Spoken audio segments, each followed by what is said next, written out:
All right, interview in place time. And this week we have David Rasmussen. He is the Senior Associate Athletics Director for Compliance. David, how's it going? It's going all right, Justin. How about yourself?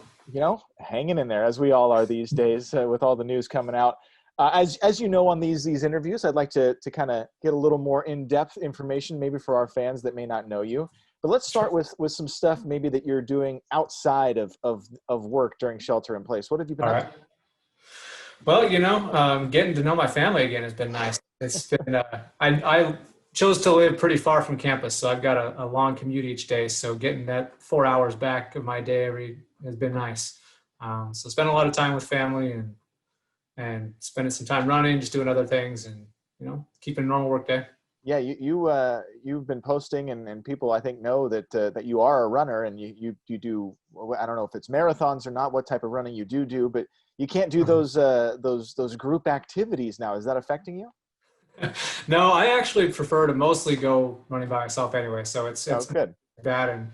But yeah, it's nice to be able to go first thing in the morning instead of trying to squeeze it in at lunchtime. So it's So been, how many miles a day do you put in? just depends. Average around 8 or so, is longer on the weekends. Okay, all right. And do you have a specific place you like to go for it, or? Around here where I live, it's in kind of a rural area, so it's pretty nice to just go on some of these back farm roads and there's nobody around. So that's really nice. But yeah, when I'm around campus, I have a loop that I do that kind of goes into Willow Glen and stuff. So I always tell myself I should have mixed it up more, but I end up kind of going on the same loop just about every day. So We got to get you in with the cross country players, and they can get you yeah. real tuned up. Yeah, I've run with them a couple of times. It's a good group. We got a good group of student athletes there. Men and women are fun, and so yeah, it's fun to run with them when I can. Well, David, tell us a little bit about, I guess, your role, because people hear compliance, right? And I'm not sure they know exactly what that means. Uh-huh. But maybe as you would describe it, your role. Yeah. I mean, I always tell people the less you know about us, the better, because it means we're not in the news. So the easiest way to think about it is we're like the risk management department for the athletic department, right? Our goal is to make sure everyone knows all the rules, both NCAA and Mountain West, and also we will get dabble in with some state and local laws when they're applicable, right? Basically, making our biggest job is education to make sure everybody's aware of all the rules, and the more we educate, the less investigations and enforcement we have to do. But sometimes I mean, the NCAA rules are written such that there's going to be violations. Most Sure. of the time they're inadvertent. So when necessary, we do investigations of rules violations and report those as necessary to either the conference or the NCAA. But yeah, our biggest thing is we're advocates in my eyes for the student athletes and for the coaches. Sometimes the NCAA rules have applications that maybe aren't common sense, or maybe a student athlete has some circumstances that don't necessarily fit in that box. And so we can sometimes when necessary, we'll file a waiver with the NCAA to try and, fix a student or help a student athlete situation. So yeah, a lot of the times when people think compliance, they think we're the auditors, or, we're coming in to nail you for doing something wrong. But in reality, it's kind of the opposite, so we try and fix that image as much as we can and just be an asset and an advocate for everybody. How difficult is it to stay up to speed on all the changing rules, regulations, Yeah. laws, whatever you want to call them? I have to imagine that they're constantly changing. Yeah, I mean, right now with COVID, they're changing literally every day. Yeah. And so it's kind of crazy.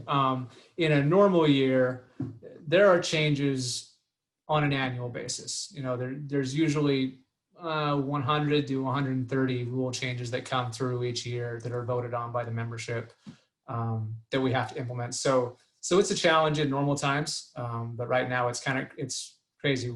I expect an email just about every day from either the conference or the NCAA saying, with this COVID stuff, we're all just figuring it out as we go, right? And waivers and different rule changes coming out literally on a daily basis. So trying to figure that out. Each week, the NCAA puts out a Q&A that they've been updating each week since shelter in place started in March. When it first was released, it was like 22 pages long. Now it's up to 85 pages, and it just keeps growing. And so we're trying to keep our hand on things.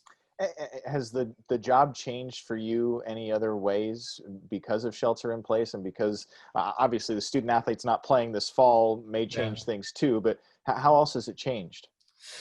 Um, I expected it to change a lot more than it did. In reality, there's a lot that, I mean, even though the students aren't on campus and aren't competing or practicing, there's still so much that goes on behind the scenes, right? For compliance as well as for other departments.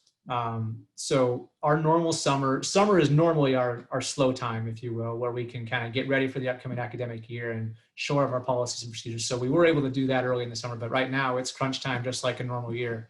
Right, and August is when the rubber hits the road, and we've got to make sure everybody coming in is eligible before they get here, right? And so that's always a challenge. And so that hasn't really changed this year.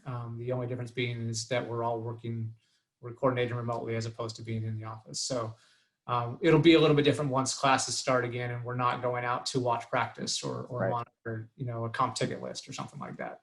But so far, it's a lot like business as usual. Yeah. How much direct interaction do you have with the student athletes, even in a normal type of season? Yeah, it depends on how much they want, right? Right. So I've got a staff. Normally, I have 3 full-time staff members. We're down 1 right now, but they do a great job of managing the day-to-day. And each of us is a liaison for a specific sport program, right? Mm-hmm. So that sport should be able to go to that compliance staff member with any question. And so what we want to do is make sure the student athletes feel comfortable coming to us and asking us any questions they've got. And that's kind of the thing I've tried to build in my career, is making sure, we always tell students and coaches to ask before you act. Well, if they don't know who we are, or they don't, have a relationship with us, then they're not going to feel comfortable coming to ask. Right. So the thing has always been, make my cell phone number available to them and have as much interaction as possible.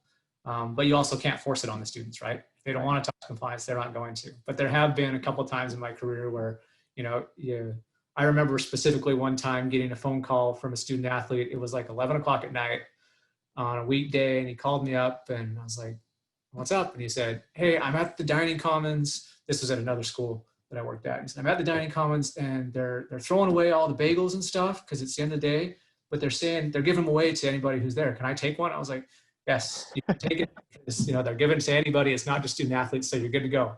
So he was apologetic for calling me. So I was like, "Hey, no, it's great to anytime you have a question, it's easier to ask the question rather than to try and fix it on the back end." Sure.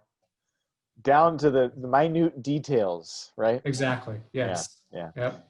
David, well, we appreciate the time. Keep the mileage tracker up, and keep up the hard work. All right. Sounds good. Thanks, Justin. Appreciate it. Thanks.